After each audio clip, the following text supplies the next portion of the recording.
I love the way that it really brings me into the present moment, gets me out of my head, and in doing so, I tend to find a lot of clarity about the life I want to live, the person I want to be, and how I want to, spend my finite amount of time on this planet. And of course, if you get to come home with food to share with your family and friends, that's always a perk too. Welcome to the Into the Wilderness podcast. I'm your host, Byron Pace, and this is episode 123, a Modern Huntsman production. This week, we jump back in to the Living with Nature series, which we ran last year, presented by Swarovski Optic. You can go back to episode 197 if you want to hear those 6 episodes again, or maybe this is the first time you're joining me, in which case you'll be listening to them for the very first time. We have tweaked the questions a little, so they're not the same as the original series, but the theme is the same. It's how do my guests connect and live with nature? If you want to hear about the Swarovski Ambassador event that we helped organize last year, you can jump back into episode 218 and you will re-meet a lot of the people who were on the last series, and some people that you haven't heard from before, but who will be on the podcast in their own right later on this year. Today, however, you will be hearing from my friend, photographer and writer, Gloria Goni, about how she connects with nature. If you want to see some of Gloria's work, pick up Modern Huntsman, Volume 10, and the story written by Amanda Montai on fire in the landscape. And you will see Gloria's work there. She did all of the amazing photography for that story.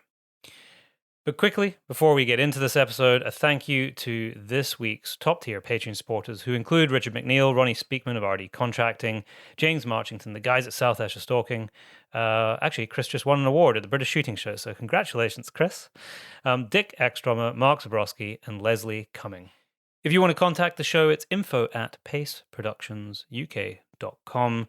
You can find the details for Gloria's website in the show notes, along with my website, which has updates about all the things that I'm up to. And if you want to dive more into the work at Modern Huntsman, buy the publication, or read some of the digital content, it's modernhuntsman.com. That is also in the show notes.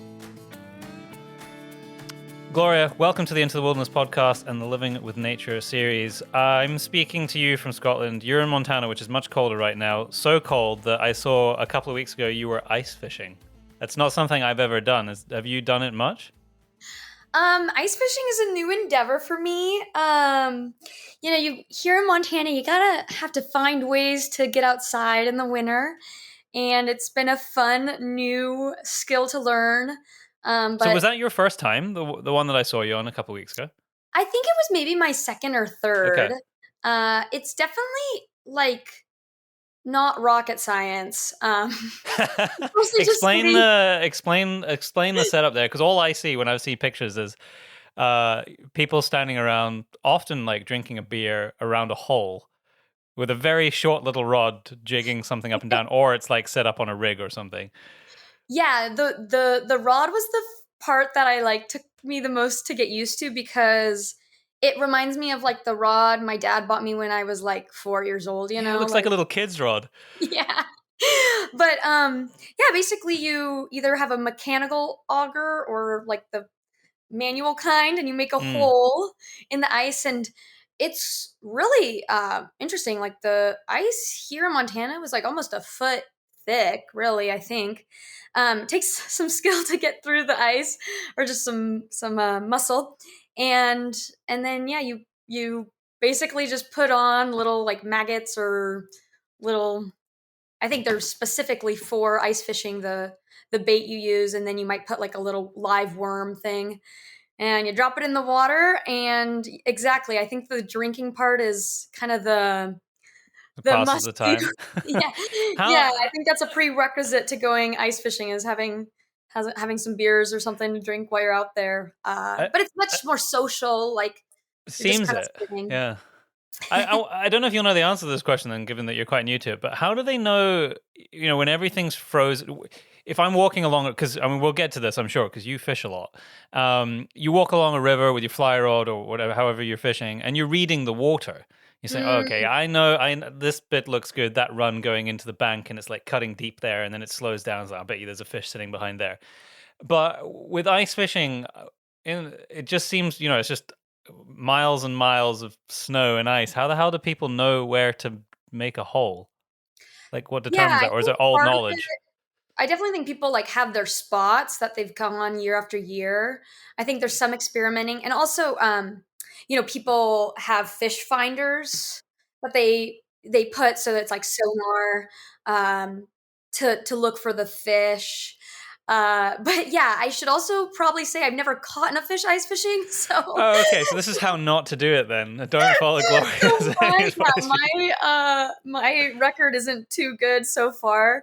Um, yeah, but I definitely think Well, people kind of have their spots also like near the. It's also a lot about like depth, but spacing out your holes so you have different depths. Uh, if especially if you're going in a group setting, then you can kind of figure out, oh, okay, they're biting this and they're kind of more at this depth. okay. Well, I still want to. It still looks. It's something I've not done, so it's something I definitely want to do at some point. So I'm gonna have to make a trip over to Montana in the winter and do it just because I want to say I've done it. Yes, no, um, definitely come and do it, and you can come Come and drink not catch beers fish, but drink and beer. By the maybe eat sounds the of fish. it. So let's get to the first question of this new series. So that for people who know the old series that we did, when I say old, last year, the questions have changed. So the first question, it's all still about engaging with nature, but the first question in the new series is: do you have a nature-based experience that shifted your life perspective or how you engage with the world around you? Do you have this sort of profound experience? It's like you can put your finger on.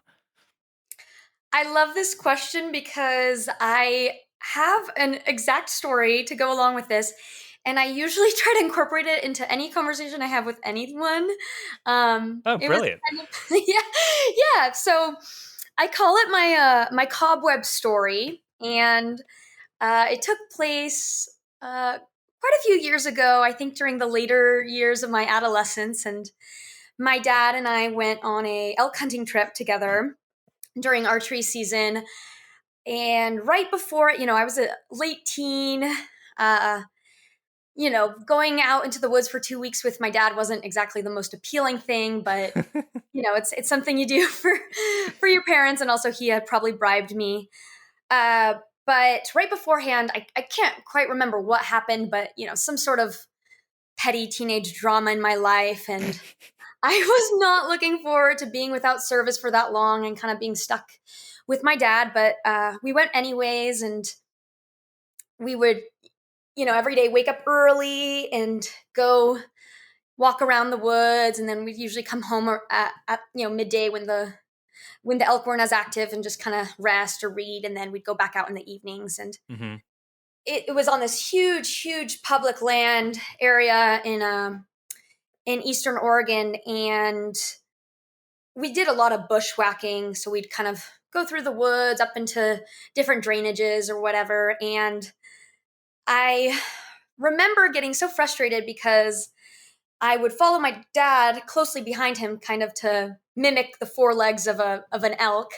And as we would be bushwhacking, he would walk through and all the limbs of the trees would swing back and slap me in the In the face. And face.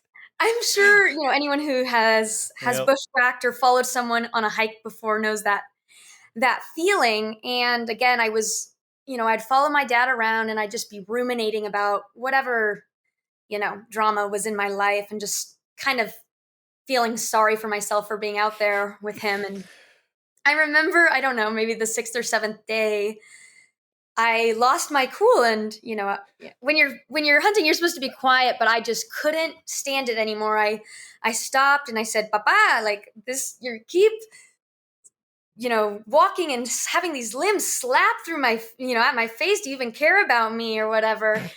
And totally throwing a tantrum. And my dad calmly looked back at me and he said, "Gloria, do you know how many cobwebs I've walked through?" Hmm. And it was like, it's kind of exactly what you said. Like, I can remember that moment so perfectly, and it hit me like right then and there that in our life, it's like so easy to notice when people are doing things that bother you, but it's much harder and maybe even impossible to know the things that people do every day to make your life easier because or better because you just have no way of knowing. Um, One thing that I've also learned from hunting is like the world doesn't owe us anything. You know, life is happening all around us and we get to decide how we engage with it. But knowing that the world doesn't owe us anything, when someone shows up in our lives and like consistently, shows up for us, it usually means that they love us and want what's best for us. Um, so I think right then and there I realized like, wow, I should start giving the people in my life like the benefit of the doubt. I think about my friends when I go to their house and stay with them and they know that I like a certain tea, so they make sure that they have it. Or my sister knows that I get car sick, so she automatically goes and sits in the back seat when we're going on a road trip Hmm. together. The Little small things like things. that Yeah. that people are doing every day because they love us and they want us to have a better life, but we have no way of knowing that. I love that. I didn't expect quite the such a philosophical beginning to this this Yeah. series, but just remember the cobwebs. I like this. Right. And I think that, like, again, I would have not known, I had no way of knowing there was cobwebs. I didn't see a single cobweb because my dad walked through every single one of them. And I think I might have come to learn this. I know I would have at a later age, but I really think that it was like being in the woods in that low moment of my teenage years with my dad and kind of not having the distractions of modern life that really made me realize that. And yeah, I feel super lucky to have a family that we're always trying to better know each other, better love each other. And yeah, I think that if people are in your life and they've stuck around and they're showing up for you, it's probably because they want what's best for you. That's amazing. And I know you did a project on your parents, right, a couple of years ago? A photo Oh essay. This is not part of the questions, but I'm curious because it looked so beautiful, and I thought it was so nice that you clearly had this very deep connection with your folks, which is now bearing out in partly in the story that you've just told. But what was the catalyst for that? How come you ended up shooting them as part of a project? well, I think that I'm a commercial photographer, and I mostly work in like the fishing, hunting, outdoor cooking kind of world. And that love for food, for the outdoors really does come from my parents and like the lifestyle that they brought me up in. But my parents spend such little time on the internet. They don't really understand what it means to be a freelance photographer, and they don't really see my work very often. So when a client of mine wanted to do a fishing and foraging and outdoor cooking shoot, I really wanted to take advantage of that opportunity to showcase my parents who have truly built like a life, you know, that is somewhat simple but super meaningful. Um, and and also I think that to have to get my parents to understand kind of what I do. They loved it. My mom What do you can't mean wait. you take pictures and get paid for it? How does this work? While Totally. fishing and hunting and doing all the cool things. Oh yeah, exactly. And but it also was awesome because my parents recognized, they're like, "Oh my gosh, wow, you really know what you're doing and you're also really working." So it was awesome to showcase their relationship, like the life that they've built together, but also show them that yes, I do work. And I don't just, fish and hunt all day for fun. But That's yeah. really beautiful. I mean, I've never met your parents, but I could tell just from the sort of photo essay that you shared, this sort of simple, grounded nature of them. That certainly came through in the work anyway, which seems to reflect real life. Yeah, totally. There's a woman or an author called Bell Hooks who has this line that says, "Living simply makes loving simple," and I think that like is my parents to a T. Their life is very simple. They don't have too much going on, but they're living with so much integrity, doing the things that they truly believe in, and making sure that what they do is what what they really want to be doing and what's really important to them. It's another great pull quote. I think we're going to end up with a couple of T-shirt slogans at the end of this podcast. Yeah, that's Bell Hooks. She's an incredible author. But yeah. So to question 2, which is, what is your, and I think I might be able to guess this, but maybe I'm totally wrong. What is your go-to favorite way to experience the outdoors and nature, and why?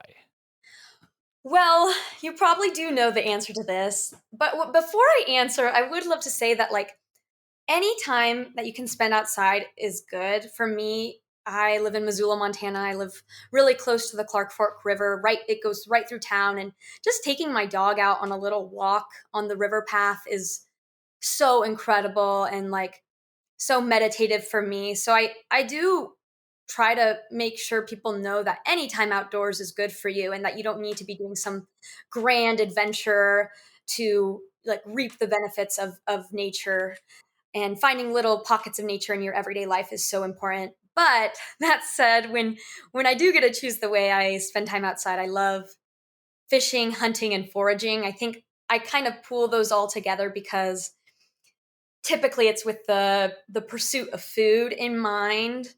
I love this kind of way of interacting with the environment because I'm way more in tuned. You know, with hunting, you really have to be quiet unless you throw a tantrum like I did. But and with fishing, you're trying to trick the fish into thinking that this bunch of feathers is an animal, right, or is our food for them. And with foraging, usually you could walk in the woods and just kind of talk with your friend, but you're really paying attention to the ground and looking for patterns. I found a chanterelle mushroom under that hemlock earlier, so let me look at some other hemlocks to see, if I find something similar. And I love the way that it really brings me into the present moment, gets me out of my head. And in doing so, I tend to find a lot of clarity about the life I want to live, the person I want to be, and how I want to, spend my finite amount of time on this planet. And of course, if you get to come home with food to share with your family and friends, that's always a perk too. Absolutely. I solve a lot of problems while I'm casting a fly. Oh Like my life problems. god, yeah. Yeah. Yes, I definitely think that the slowing ourselves down and getting rid of those distractions that the modern, a modern life just puts in our hands every single day is really important. It's really hard to press pause. Yeah. And not that you want to like stop life moving on, but I've become increasingly aware how like fast we move, and Mhm. how much there's an expectation to create, particularly like in our line of work, because we do similar things, like to Right. create stuff all the time. And the idea, just the notion of like taking an entire week out to not be specifically shooting photos or making a film or Mhm. podcasting, or whatever the the million things that make up the work is that we do, um just to do it for the love of it, for you, Right.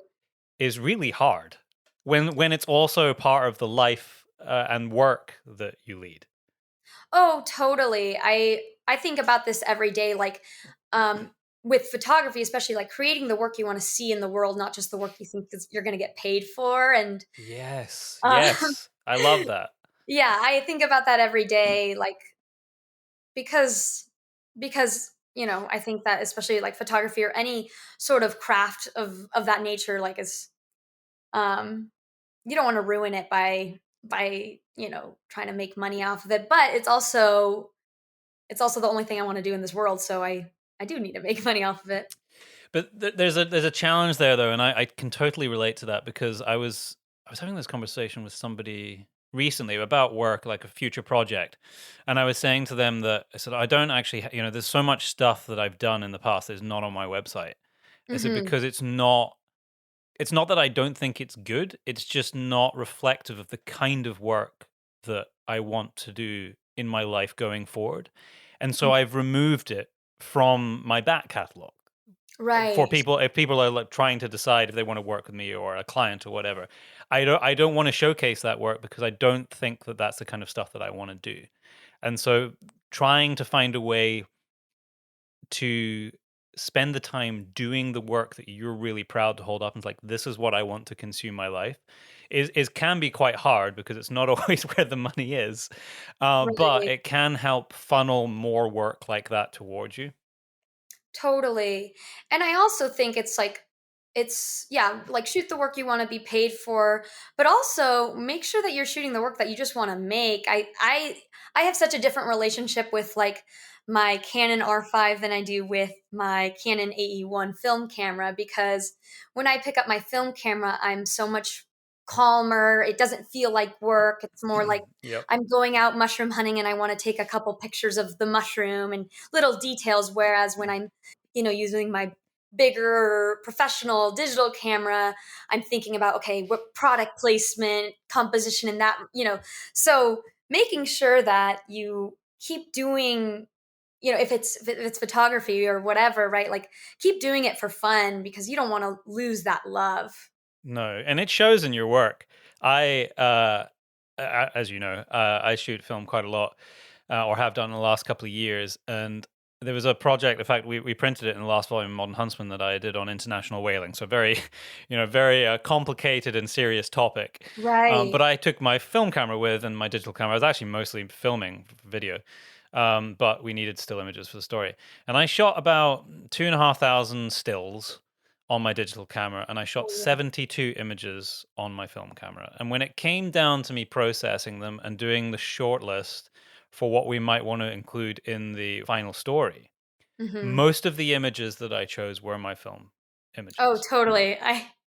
You're Yeah. preaching to the choir on that one. I mean, I also feel like when I look at my film photos 3 years later, I just a smile pops onto my face.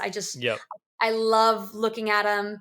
I get so excited, but when I look at a photo that I took with my digital camera 3 years ago, I can't stop nitpicking, Yeah. and Yeah. I'm like, "Oh, how did I, edit it that way?" And I also think that with digital, like there's just so many different ways you can edit it. You also have so many options, right? You had thousands of photos. Yeah. And I think that really, like, right, that's too many choices and kind of lends itself to unhappiness, or like, oh, I could have done it better, or I could have edited it that way, or I could have chosen that photo. But with film, you get what you get, and I tend to be so much happier with the results. Yeah, I don't know why it is. We could do a whole podcast on that. Sometimes I love the mistakes, the things that didn't come out the way Yeah, you thought they would, are sometimes the most brilliant. But yeah, I totally. the more I can, I just need to make more money because shooting on film is very expensive by comparison, and becoming Right. more expensive. Oh Just the yeah, bloody film and definitely. developing. Definitely. So, to question three, is there a person? I mean, you've already given us a few of these, but is there a person, book, or film that has transformed how you engage with nature? Yes, I thought about this one a little bit, and there's so many great people, there's so many great books, there's so many great films, but when it comes down to it, I think what really transformed the way I engage with nature was studying, biology in college. So my answer is going to be my biology textbooks, Okay, and that's the not what reason I expected at all. the reason I chose this was, in college, I'm lucky to have spent so much of my childhood outside, had parents who were really able to prioritize that. And I always believe, right, spending outside is how you get people to care about the natural world. But when I was studying biology and math in college, my awe and wonder for the natural world like expanded exponentially. And I think it was because it was so humbling to try to just attempt to understand all the processes that are happening around us every single day, right? And like the the history of how we are in this place in this point of time, and like the chances of me being on this earth, right? So all of that came to came like made me just appreciate the natural world so much more, and really want to conserve it, be a steward, because I just know how long it took to get to where we are. And yeah, so I think that is what I decided for that answer. It really Yeah, speaks to the idea that it's very hard to love and care for something that you don't understand. right. I think You know, yeah, and I also think that when you spend a lot of time outside, but you aren't really trying to figure out the why, why, like different adaptations, why things are the way they are, how all of that, it's easier to take for granted what's happened or what, where you are. But when you start to study the nitty-gritty, it's like, "Oh my gosh." And I truly don't take anything for granted, even, the trees in my backyard. I think one of the things that that kind of background or education gives you is a desire to be curious. Because in my Mhm. mind, it's not about knowing the answers, but it's about being curious enough to know what questions to ask so that you can learn more. And then everything's a learning experience, from the people that are around you to the unknown knowns and the known unknowns.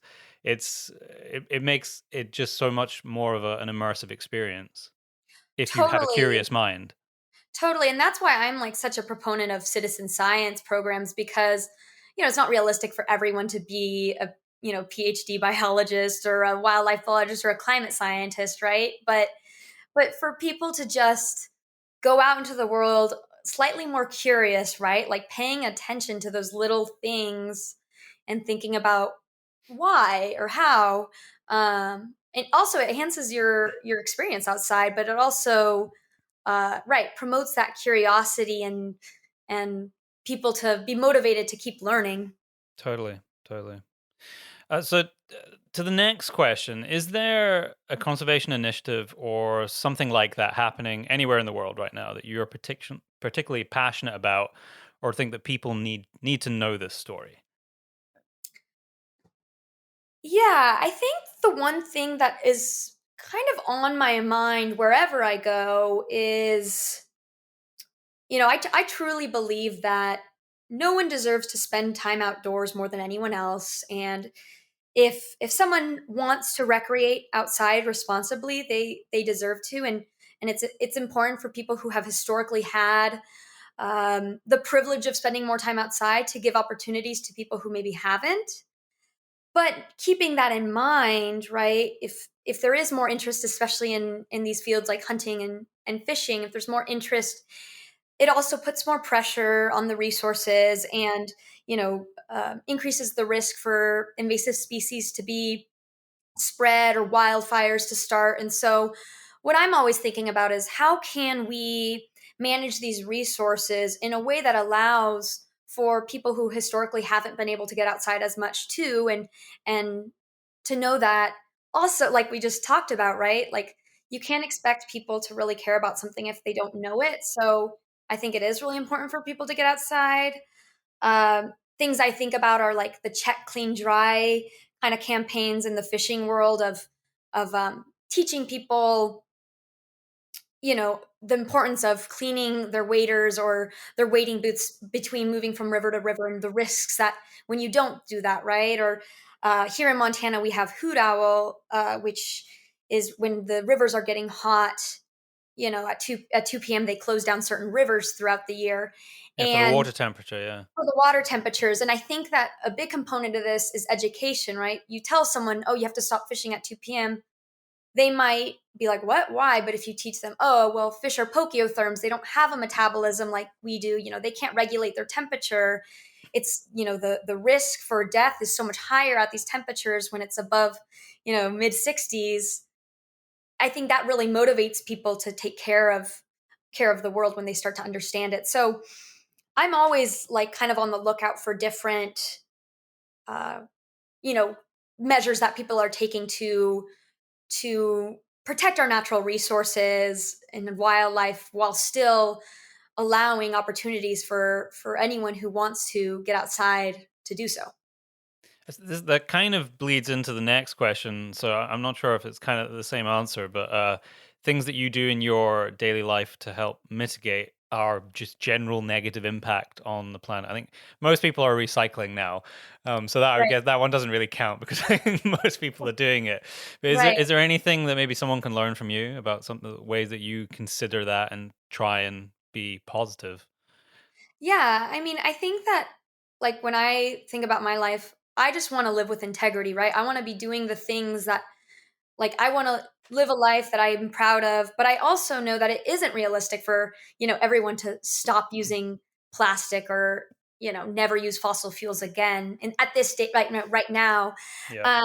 And so I think that it's super important when thinking about this question to take a look inward and be like, what are habits I can implement in my life that are sustainable? And in my opinion, there has to be some kind of component of it that makes it fun, or at least like somewhat pleasurable, or else, I think it's easy to burn out. So for me, I think like the way I do it is I really prioritize that relationship I have with my food. I am not a vegan, but I source my food really close to home for the most part, through hunting, through fishing, through, foraging, but also through paying for a local CSA, and cooking the majority of my food. So making time in my day to cook rather than just going out to eat. Hmm. Um, I spend my weekends doing this, so maybe it's not for everyone, but thinking about, oh, someone could think, I really like biking. I really like, that form of exercise. So I'm going to start commuting with a bike, and it's pleasurable, it's sustainable in the long run, right? Over time, they can maintain that habit. So, so yeah, I think that that's like the most important part to that question. But for me, I just love being outside, and finding the ingredients I use in the food that I cook. I totally appreciate that. I just used the last bag of cabbage that I cut up and froze from my mom and dad's garden last year. So Oh, I don't know what I'm going, and the last bag of carrots that I cut up and froze as well. oh wow, yeah, Yeah. I know. It is sad when you get to the bottom of the freezer, uh, Yeah. but then it's okay. Well, hopefully spring is coming soon. It's coming. It's coming. Yeah, Yeah, but I've got plenty of meat, so that's fine. I can always just have a high protein diet, which tends to be my diet most of the time anyway. Um, right. do you have a story which gives you optimism about the future of wildlife, nature, and our place in the great outdoors? Like so many of the stories that are told, or that we hear on the news, or the films that are made, or the articles that are written, are quite doom and gloom, and it's ways that we've screwed up the world. Hmm. Is there something that you can point to as a shining light of optimism? Yeah, I'm a nihilist in some ways, but I'm a pretty optimistic nihilist in the sense that I think, if you care about something, even if we're all going to be ash one day, we should probably keep trying to do it. So I find a lot of optimism every day, and like here, especially in Montana, about the people I meet, and the ways they're living their lives. Uh, Most recently, maybe, and locally here to kind of Missoula, Montana, there's a bill that was proposed called the Blackfoot Clearwater Stewardship Act. Hmm.